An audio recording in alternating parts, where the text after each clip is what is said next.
daggone hooker try to take my money.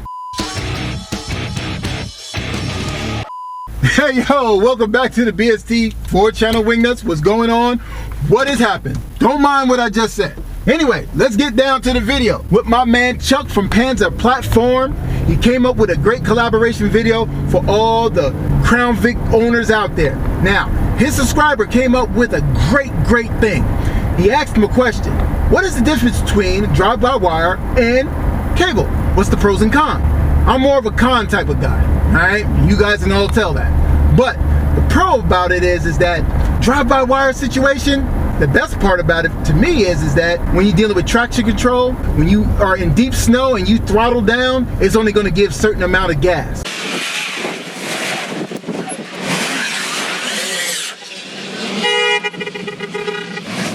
Because the wheels are spinning and everything. You guys have been in that situation. That thing works phenomenal in a Lincoln Town car, because I had one of those. Man, it was dope.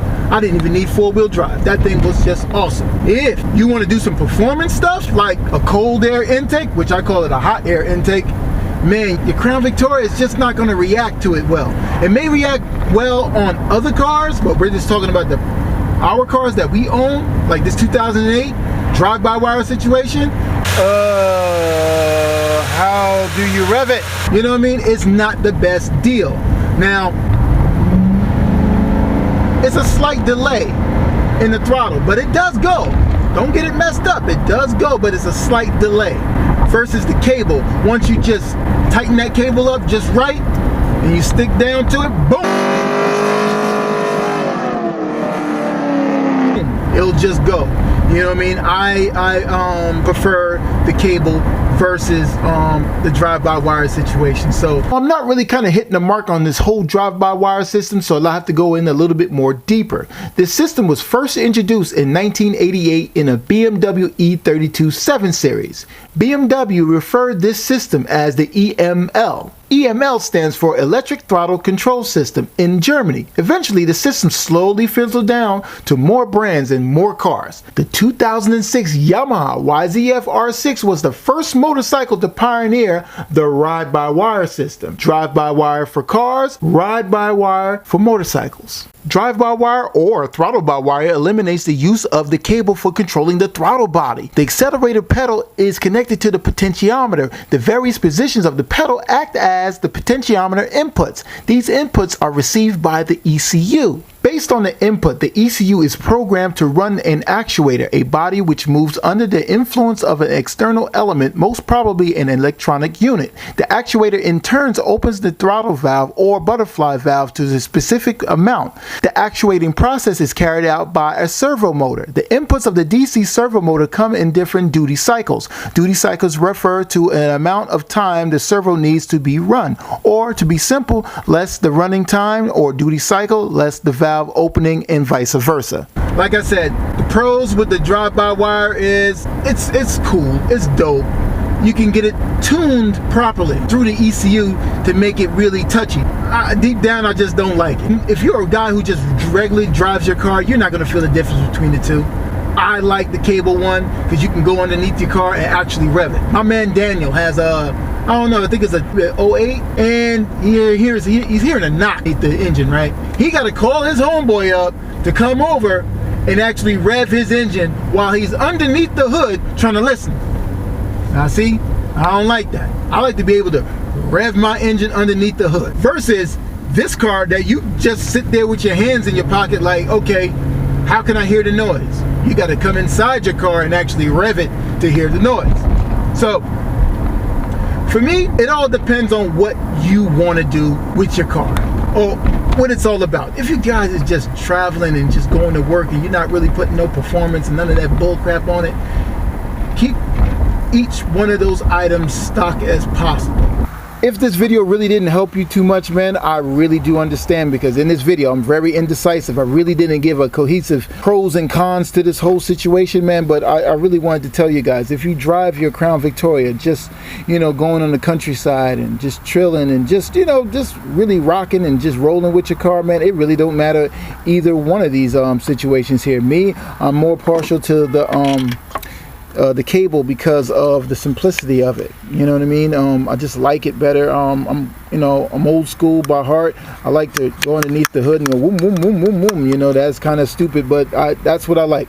You know what I mean? And you can, upgrade and play around with it without touching the computer in most cases. This right here, anytime you upgrade anything around in this area here, it just turns into a mess. You have to play with the computer some kind of way to get the optimum performance out of the car, because it's a lot better for fuel economy and everything like that. And like I was telling you about the traction control, it's just the way to go. This here is just what I like to use, man. And majority of you guys probably like to use it too, man. So for any of you new guys just watching this and trying to get which one is better, and that's like your deciding factor for your Crown Victoria, don't make it be.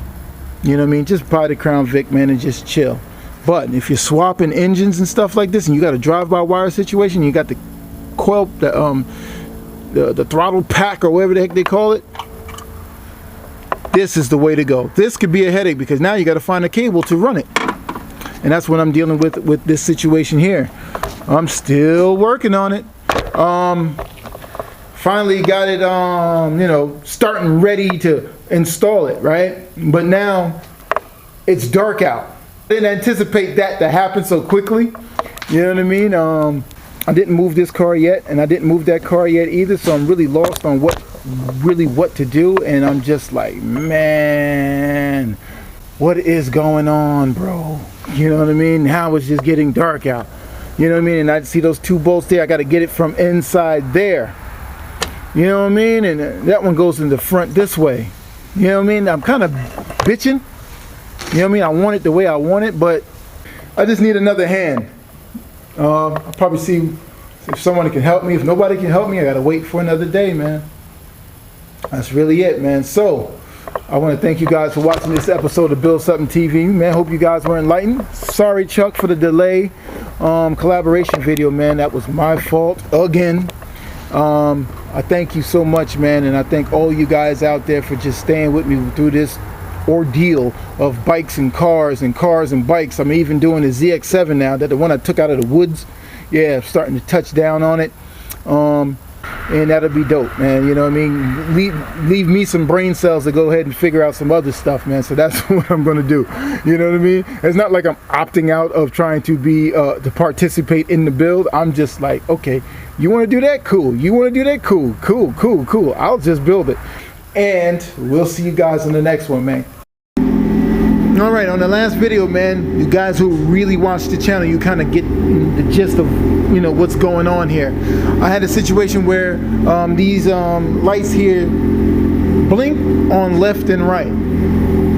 So you turn on the key here, and I'm real keen on making that turn signal light work, but it doesn't. So left and right, they blink no matter what.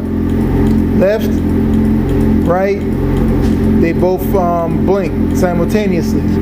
So I have plugged out this situation here. That is for that light right there. See if I can get it. Now, right, we go back here. Left,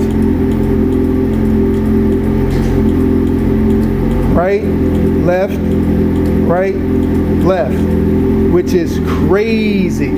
So I think that in here, this bulb here is probably arcing together.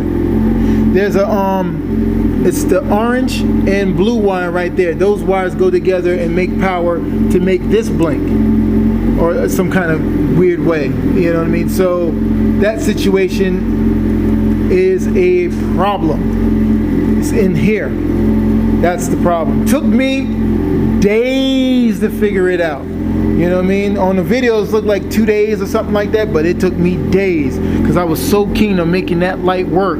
But that light doesn't work because it's burnt out and it's arcing or something to the sort. They did something, but that is the reason. Now what I'm going to do is just probably snip one of these wires here and then really just keep it moving.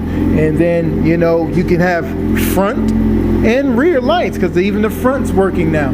So that's a good thing. So, man, thank you guys for watching this episode of Build Something TV, man. Hope you guys were enlightened. Yo, to my man Josh, man, you've been down here in the video, all throughout the video, man. Thank you so much for the donation. And if you guys want to choose to donate to the channel, pause for a minute, because I don't know what PayPal is doing. They're doing some funny stuff. They're doing some GoFundMe type thing with goals and everything. You know what I mean? So if you don't reach your goal, then you really don't get the money. Versus the PayPal, you know, the $10, the $1, the $2, I can just go ahead and buy little tiny parts for the channel, cars, bikes, whatever, and everything like that. So we'll see you guys on the next one, man. All right, later.